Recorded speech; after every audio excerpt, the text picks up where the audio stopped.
Dito tayo sa isang aksidente. So, interviewin natin yung tanod kung anong kanyang comment kung saan nangyaring banggaan. Halika!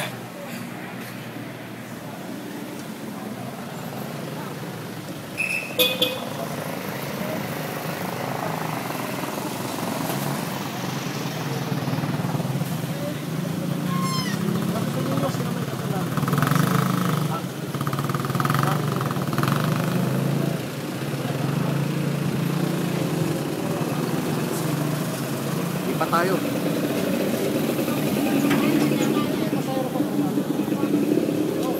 Sabihin ko siya. Sabihin mo na lang.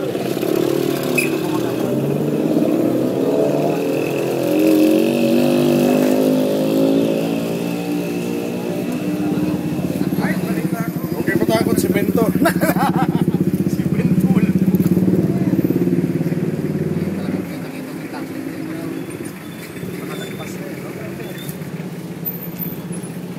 Mabili siguro.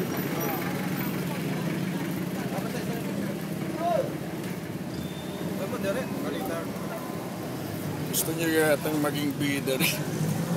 Ano, bully lang yun? Ano, bully? Ano yan? Yan ang dahil dyan.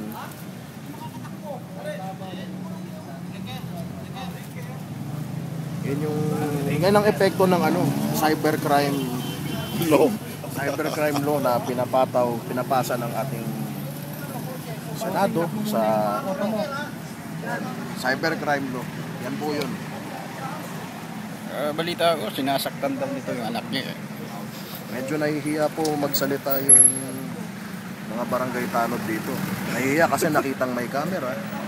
Basta ang sarili kong opinion sa bagay na to, cybercrime law. Sa Salamat po. ng cybercrime law. Salamat po.